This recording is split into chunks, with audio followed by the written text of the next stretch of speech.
खरं म्हणजे नाशिकमध्ये अतिशय सुनियोजित पद्धतीनं दंगल घडवण्याचा प्रयत्न झालेला आहे। न्यायालयाच्या निर्णयानंतर तिथल्या लोकांनी स्वतः ते अतिक्रमण काढण्याच्या संदर्भात पोलिसांना सांगितलं आणि ते अतिक्रमण काढण्याची सुरुवातही त्यांनी स्वतः केली। त्याचवेळी ही सगळी जी मंडळी दंगलीमध्ये दिसत आहेत या मंडळींनी जाणीवपूर्वक त्या ठिकाणी दगडफेक केली, जाणीवपूर्वक त्या ठिकाणी दंगा तयार केला आणि म्हणूनच त्यांच्यावर कडक कारवाई जी आहे ती करण्यात येते। पाणी टंचाईचा विषय संजय राऊत म्हटले सरकारची अनास्था आहे त्यामुळे पाणी टंचाईकडे। कोण संजय राऊत?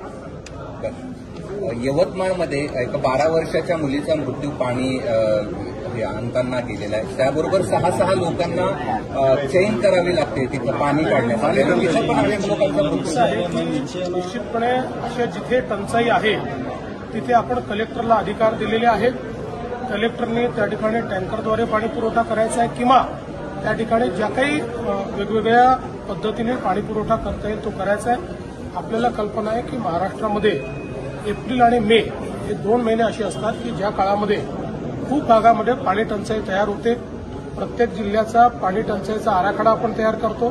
त्या आराखड्यानुसार ज्या ठिकाणी टंचाई होणार आहे त्या ठिकाणच्या उपाययोजना या ठरवायच्या असतात। त्याच्याकरता जिल्हाधिकाऱ्यांच्याकडे आपण निधी देखील उपलब्ध करून देतो।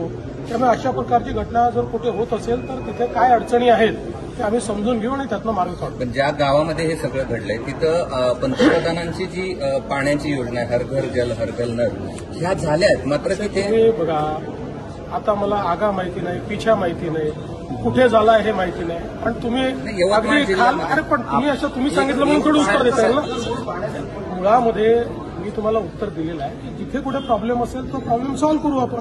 भगवद्गीतेचा सन्मान हा आंतरराष्ट्रीय पातळीवर झाला आहे। युनेस्कोच्या यादीमध्ये भगवद्गीता आणि भरतमुनीच्या नाट्यशास्त्राचा समावेश करण्यात आला आहे। ही भारतासाठी आनंदाची बाब आहे। फार आनंदाची बाब आहे। याचं कारण आहे की भगवद्गीता हा केवळ धार्मिक ग्रंथ नाही आहे, जीवनाचं सत्य सांगणारा विचार हा भगवद्गीतेतनं त्या ठिकाणी प्रतिपादित झालेला आहे।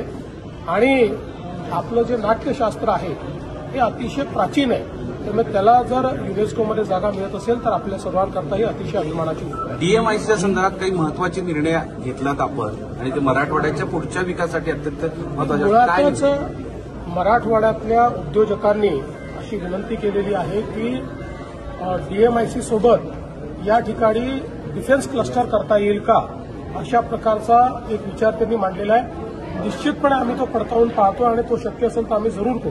स्थानिक पातळीवरच्या याच्यावर मी परवाच बोललो संमेलन मी त्याच्या संदर्भात पहिलेच बोललेलो आहे। महाराष्ट्रामध्ये मराठी भाषा ही कंपल्सरी आहे, सर्वांना मराठी भाषा अनिवार्य आहे, मराठी भाषा शिकलीच पाहिजे। त्याच्यासोबत दुसरी कुठली भाषा शिकायची असेल तर ती भाषा शिकता येते।